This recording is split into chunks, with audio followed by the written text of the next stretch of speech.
Congress are alleging that the Home Minister's remarks in the Rajya Sabha on Tuesday during the debate on the Constitution has, the Congress are claiming that the BJP and the RSS leaders have a lot of hatred for BR Ambedkar and are demanding an apology from the Home Minister. So the Congress are criticizing Amit Shah, and we have Maria joining us from right outside the Parliament. Maria, an apology is being demanded of Amit Shah for criticizing BR Ambedkar. So what the BJP says that that has been taken out of context, and that in that 85-minute long speech, we saw the usual combative Home Minister Amit Shah in delivering one of the finest speeches in India's parliamentary democracy. I mean, it was a fine speech where he repeatedly spoke about how in the Congress tenure, the amendments which were brought by the Congress governments in the past have been for the self-interest, to quote Mr. Shah. But when it was about amendments that the government of the day of Prime Minister Modi, they brought about some amendments to the Constitution, it was for the larger interest of the country, including abrogation of Article 370. But because of the manner in which the Parliament has functioned so far, we are seeing some adjournment notices being given by the Congress leaders who are demanding an apology from the Home Minister. Let's listen in to a part of that speech and also what the Congress's demand this morning is. मान्यवर, अभी एक fashion हो गया है आम्बेडकर आम्बेडकर आम्बेडकर आम्बेडकर आम्बेडकर आम्बेडकर। इतना नाम अगर भगवान का लेते तो 7 जन्मों तक स्वर्ग मिल जाता। हमें तो आनंद है कि आम्बेडकर का नाम लेते हैं। आम्बेडकर का नाम अभी 100 बार ज्यादा लो, परंतु साथ अर्थ में आम्बेडकर जी के प्रति आपका भाव क्या है ये मैं बताता। मान्यवर, आम्बेडकर जी को देश की पहली कैबिनेट से इस्तीफा क्यों दे दिया? अंबेडकर जी ने कई बार कहा कि अनुसूचित जातियों और जनजातियों से हुए व्यवहार से मैं असंतुष्ट हूं। सरकार की विदेश नीति से मैं असहमत हूं और आर्टिकल 370 से मैं असहमत हूं। इसलिए वो छोड़ना चाहते थे, उनको आश्वासन दिया गया, आश्वासन पूरा नहीं हुआ, उन्होंने इग्नोरेंस के चलते इस्तीफा दे दिया। कांग्रेस राज्यसभा एमपी इमरान प्रतापगढ़ी इस वक्त में। सर, कितने नंबर देंगे अमित शाह की आज कॉन्स्टिट्यूशन पर जिस तरीके से उन्होंने रिस्पॉन्ड किया? नहीं, नंबर देने का खेल मुझे लगता है कि इस खेल में मैं नहीं उलझता हूं। सच बात तो यह है कि जो भाषण पूरी तरह से झूठ, असत्य और मिथ्या और सिर्फ विपक्षी पार्टी पर तंज करने के लिए, व्यंग करने के लिए दिया गया हो, उस कॉपी को तो मुझे लगता है जांचा ही नहीं जाना चाहिए। और उस पूरे भाषण में जिस तरह से डॉक्टर बाबा साहब अंबेडकर का जिक्र करते करते वो एक बात बोल गए, वो बात बहुत ही आपत्तिजनक है। उन्होंने जब ये कहा कि जितनी बार अंबेडकर अंबेडकर अंबेडकर करते हो, इतनी बार भगवान का नाम लेते, तो इस देश के दलितों के लिए, पिछड़ों के लिए, आदिवासियों के लिए डॉक्टर बाबा साहब अंबेडकर ने जो काम किया है वो भगवान ही करता है। माफी की मांग करेंगे हमेशा से, जिस तरह आप बोल रहे हैं कि अपमान किया? नहीं, वहां तो खड़गे जी ने सामने खड़े होकर के कहा कि आप गलत बोल रहे हैं, ये बात। बाकी जो हमारे सदस्य थे सबने ये बात कही। वो मुझे लगता है कि गृह मंत्री जी कैसे बोल गए, भाषाई चातुर्य है उनके पास, लेकिन उसके बाद भी जो ये बात उन्होंने बोली है वो गलत है। बहुत बहुत शुक्रिया बात करने के लिए। That was Imran Pratapgarhi speaking to NDTV. Okay, so you heard from one of the Congress MPs, and this morning the Congress has given adjournment notices to discuss that part of Home Minister Amit Shah's speech, but it will be certainly seen as being taken out of context because it was an 85-minute long speech where the Home Minister spoke about multiple aspects, also talked about the maker of the Constitution elaborately, that is BR Ambedkar. With me is Aishwarya, who was present inside the House when HM was speaking. Aishwarya, and after the speech, we have seen the BJP certainly very, very excited and should I say buoyant. They realize that in terms of the elevation which is being seen and the quality of discussion that they had wanted to happen around the Constitution, which has certainly happened in the Lok Sabha and the Rajya Sabha. Well, certainly it is, the Bharatiya Janata Party who had stated that whatever the Congress had been raising about the context of Mr. Amit Shah's speech of what he has said about BR Ambedkar is completely out of context. There is more that the Bharatiya Janata Party and this Modi government has done in terms of protecting his legacy in and around the country by inaugurating several museums, by inaugurating several of such statues that we are witnessing in and around is something that the Congress have not done. And it is the Congress member of Parliament Manikam Tagore who had now moved an adjournment motion to discuss on what Mr. Amit Shah stated as far as BR Ambedkar is concerned. Of course, a showdown is expected today as well. We have been told that the Congress will protest outside the Makar Dwar yet again today on this very issue where Amit Shah stated about Mr. Ambedkar yesterday. But of course, it was an 85 long minute speech. The Bharatiya Janata Party had stated that whatever he had talked about the journey of the Constitution during the glorious celebration of 75 years of Constitution, it was one of the best speeches that they have ever heard from the Home Minister yesterday in the Rajya Sabha as well. But certainly it all remains to be seen that how things pan out, because several important legislative bills are to be tabled today, including the disaster management bill in the Rajya Sabha and the banking amendment bill that needs to be passed in the Rajya Sabha as well. So whether that will impact today's business of the House or not is something that remains to be seen, but certainly a showdown is definitely expected. Okay, and so a showdown is expected, Ash. And before I let you go, a word also on there was a sense among certain parliamentarians that government's agenda, be it one nation, one poll, that bill, 191 Constitution Amendment Bill, that has been tabled already. So what else is left on the government's agenda? There is a possibility that a house can be called Senate. Well, certainly, but yesterday the top sources clearly informed us that there are several important legislative bills that needs to be passed because of the adjournments that we have seen in the initial 3 weeks because of the different issues that the Congress and the Bharatiya Janata Party raised about different claims being made on the links between Soros and Sonia Gandhi and Rahul Gandhi, and therefore the reason perhaps now things need to be done till 20th. Of course, earlier it was scheduled that the Lok Sabha and Rajya Sabha will function and government is going as per the plan. But it is, of course, today in the Lok Sabha as well. There are several important bills, including the leading bill, the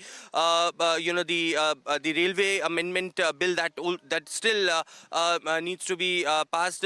So different bills are to be tabled and for consideration passing. So whether that will be happening or not is something that remains to be seen. But yesterday, sources clearly informed that Lok Sabha Speaker Om Birla had asked all the floor leaders to give the names of the of their representatives to be part of the joint parliamentary committee that will be constituted for the One Nation, One Election by today or by tomorrow. That committee will be formed by Lok Sabha Speaker. But we do know now that ONOP bill is going to the JPC. The names of members of that JPC will be known in some time from now. But let's bring the guests now. Amitabh Tiwari joins us. We also have senior journalist Aditi Fadnis. Aditi Fadnis, beginning with you, 85-minute long speech of Home Minister Amit Shah, one of the finest that we have heard in parliamentary history and also from him. Your thoughts on his speech, ma'am? I don't think we should concentrate on what he said about Ambedkar. It was a good speech. He was very robust and he was characteristically sharp. But I just have a point on adjournment motions. You know, when adjournment motions first became part of the constitution of the rules of business in the two houses of parliament, it was largely a response against the British. At that time, the speaker was Vallabhbhai Patel, and he told the Congress, because the British were not allowing Congress MPs to raise issues. So he said, adjournment motion is one way in which you can raise issues, provided you draft it properly. I will give leave for adjournment motions, even if other motions or debates are not permitted. And that is how the adjournment motion became. Basically, what does it mean? 50 MPs have to give a notice, and all other business of the House is put aside in order to raise the issue named in the adjournment motion.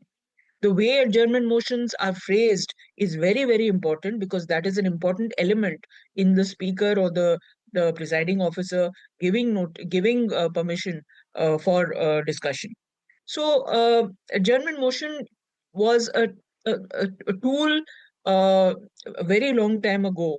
I'm not sure if you can raise repeatedly issues under the rule allowing adjournment motions. There are many other ways of raising issues.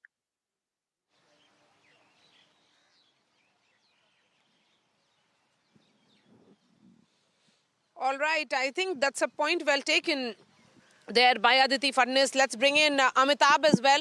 Amitabh, 85-minute long speech by the Home Minister. But for you, what stood out?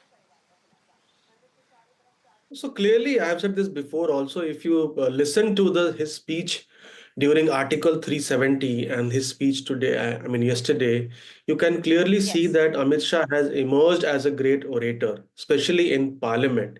He comes very prepared, and after Narendra Modi, he is clearly one of the best speakers of BJP, especially in the Parliament.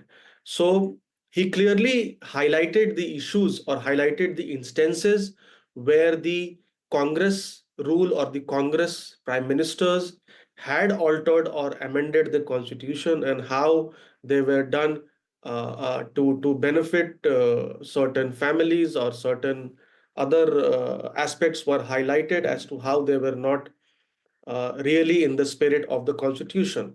And as we discussed earlier as well during one of the debates, that this constitution debate, probably the Congress party was caught in a trap, because they have 77 instances where they have changed constitution, and the BJP brought out each one of them, highlighting how they were anti-constitutional or against the spirit of the constitution. Whereas Amit Shah himself admitted that BJP has carried out 22 amendments, and how they were perhaps for the betterment of the society, or including Article 370. But Congress never highlighted the fact that BJP had altered the constitution 22 times. So what it also shows is that the Congress MPs and their research teams are not at all prepared for these type of debates, and they should not get into these traps.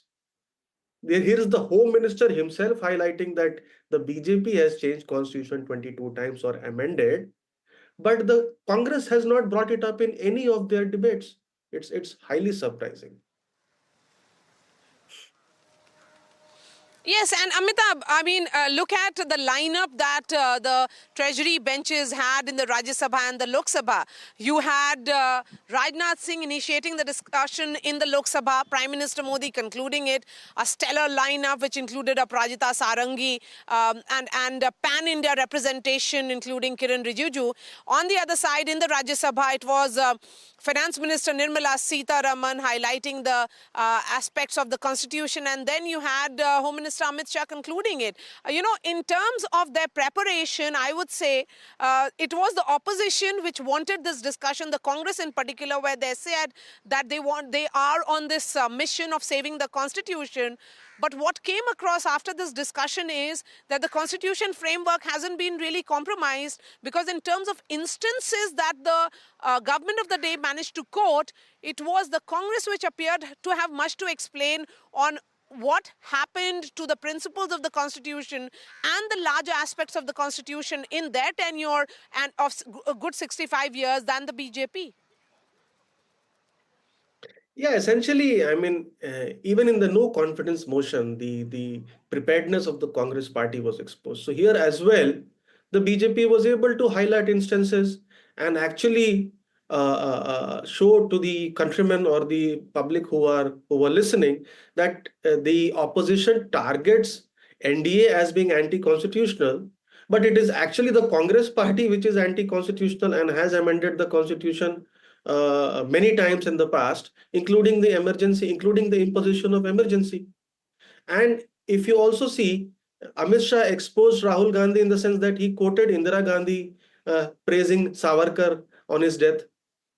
So I am pretty sure that Rahul Gandhi and the Congress research team were not even aware of the statement made by Indira Gandhi in favor of Veer Savarkar. So this is the quality of the preparedness.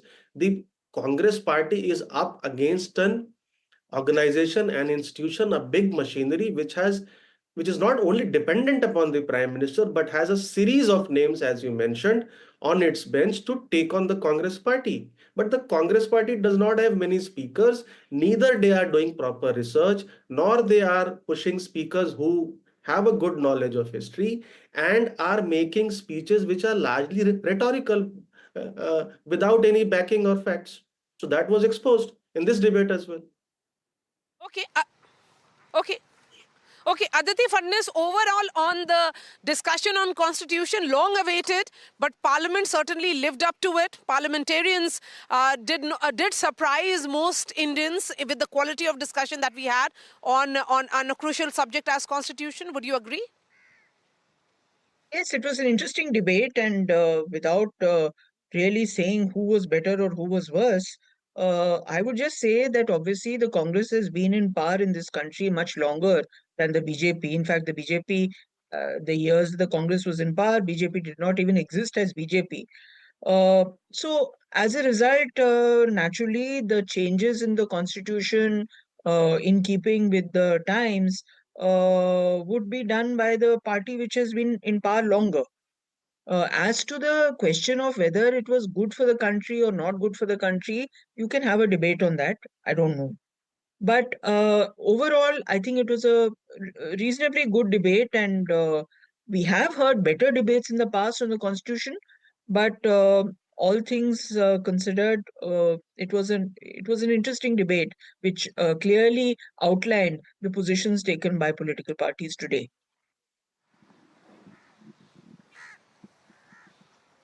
All right, Aditi Fadnis and Amitabh, thank you so much for joining us this morning, and thank you for your patience. We had cut across to a press conference which is coming from BRS leader K. Kavita in Telangana.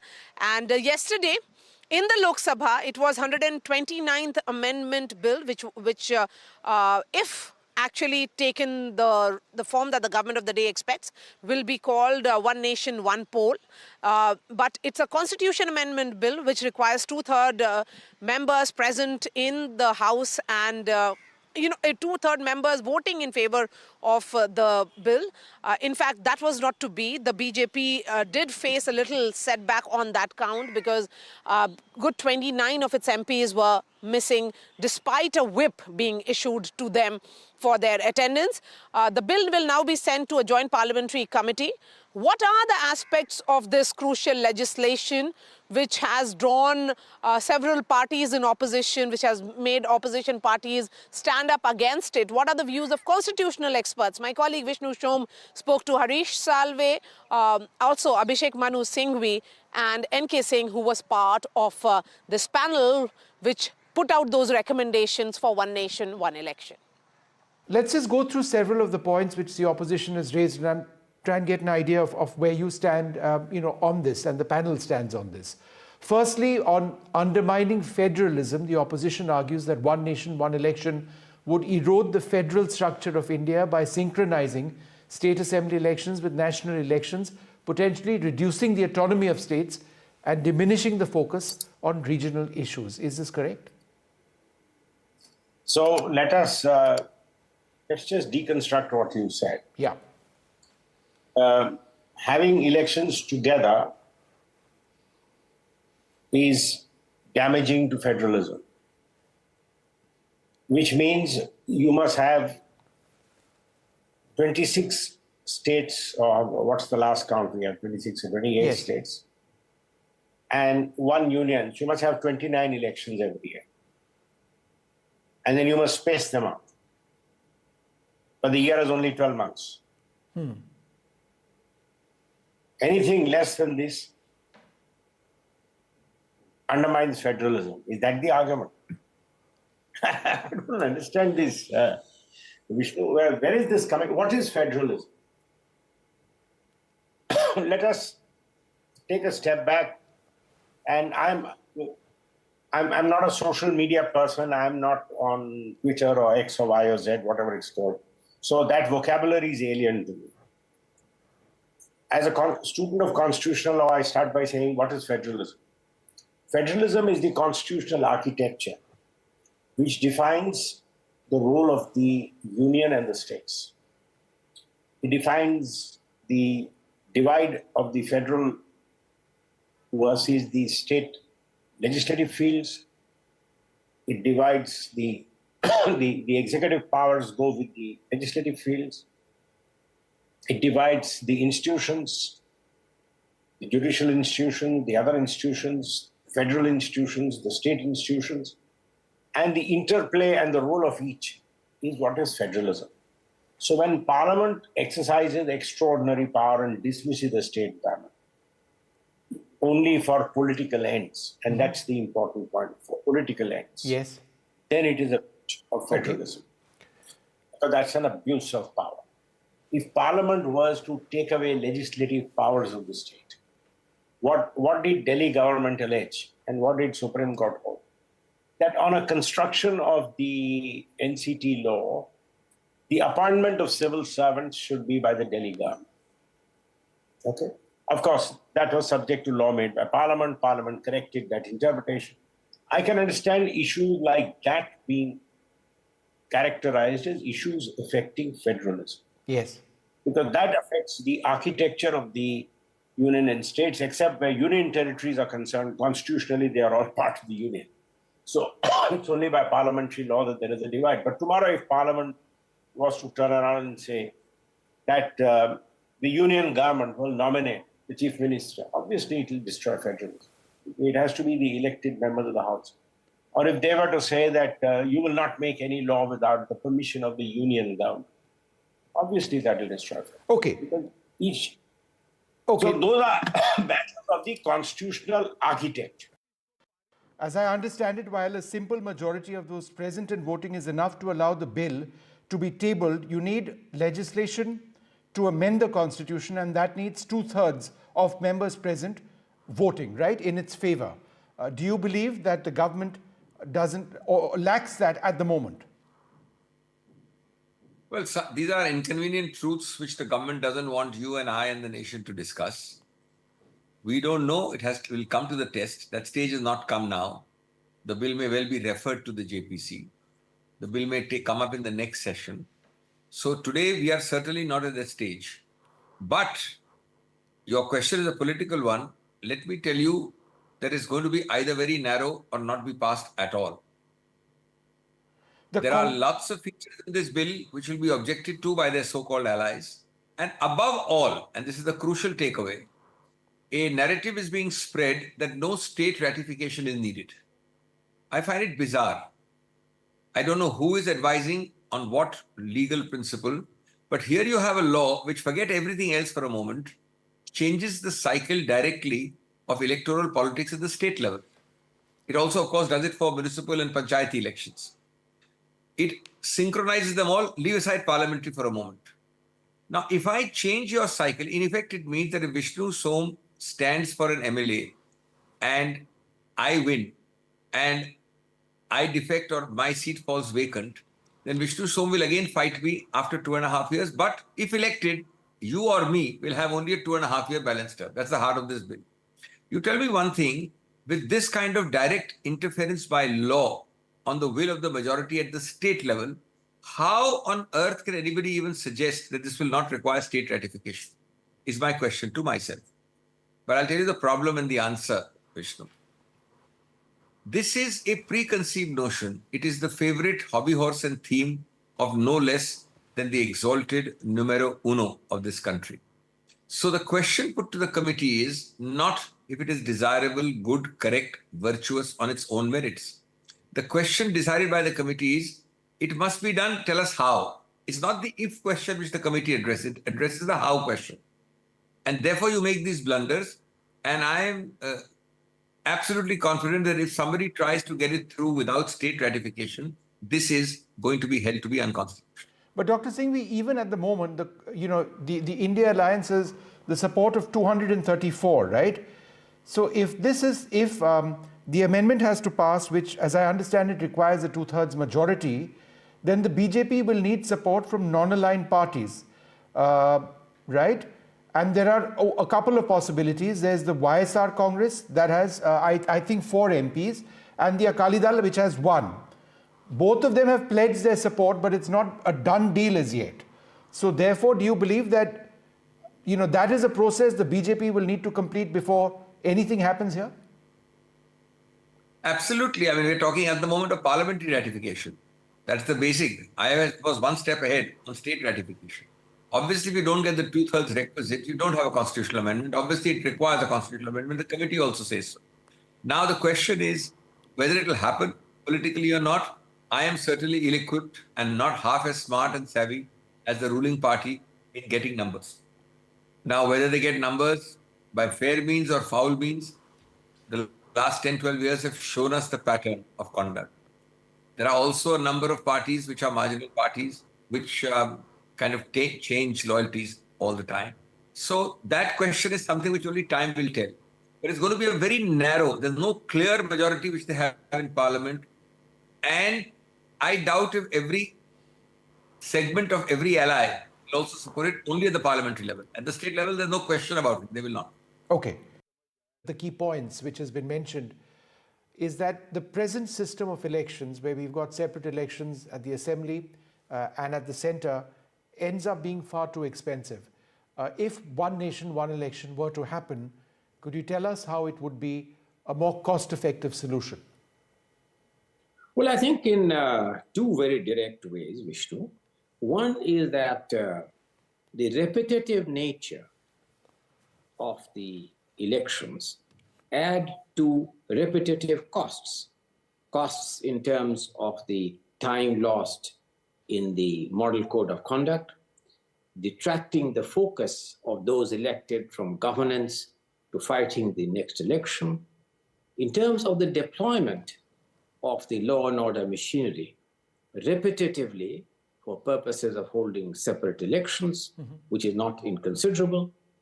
In terms of the fact that the investor confidence and uncertainty detracts from investment decisions, waiting for the outcome of the government, if that is done several times.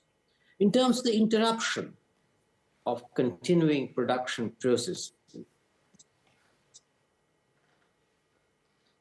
by companies who wish to look for a predictable government and has tangible and intangible costs. So I think that if you add all this, both episodically and in terms of the data which you have given, and the paper which presented by me and my colleague Prachi suggests that it could make an enormous difference of 1.5% of GDP, which is at current prices 9 lakh crores, which is an enormous amount of expenditure. In terms of the quality of expenditure, the emphasis moving towards from capital expenditure to revenue expenditure, right, moving repetitively